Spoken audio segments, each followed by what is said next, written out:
Hello, brothers and sisters. I am Elder and Mrs. Yang's daughter, Sara Hu Yang, and I was asked to share on my memories of the beginnings of IUCA as a daughter and as a CASA board member. It has been my honor and privilege to serve on the CASA board since its beginning in 2000, and I am currently serving as the board secretary. I've been blessed to see God's miraculous provisions.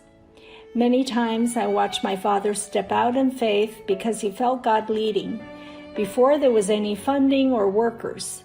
And then the CASA board would be astounded by God's supply, often just in time, God's time.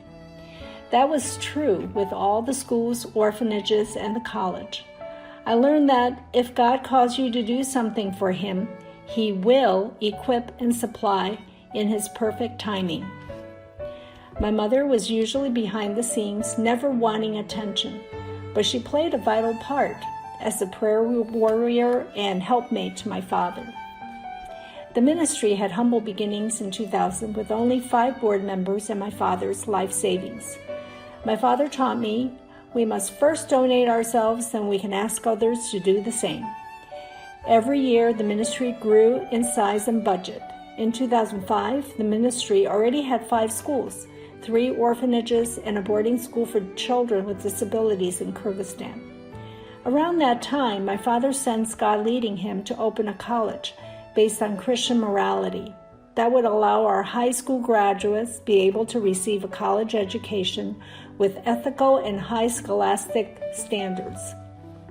When my father brought the idea to the CASA board, the board was not enthused, thinking the college would be too difficult to support. My father truly believed he served a God who specializes in the impossible. The CASA board voted in favor of the college, and the rest is history. So in the fall of 2008, the college began as a URM professional institute. With only 51 students, the college recruitment page read, "More important than what is taught is how it is taught, following the highest ethical standards. Every grade and distinction earned will be earned honestly. Any diploma will be the mark of real achievement, and employers will know it." The college continued to expand its course offerings and student enrollment and changed its name to IUCA in 2009. Key missionaries in the early years of the college came from other churches and organizations. People like John and Krista Tsai from Cupertino, California, came in May 2005 and served for 7 years alongside my father. 2 missionary young people came from New Jersey churches for several years to disciple the college students. Pastor James Hong, his wife, and children were sent by JLEC under the leadership of Pastor Susan Zhou to serve at the foundation and to help with the college for 4 years. Pastor Hong has come full circle and travels often back to Kyrgyzstan to serve.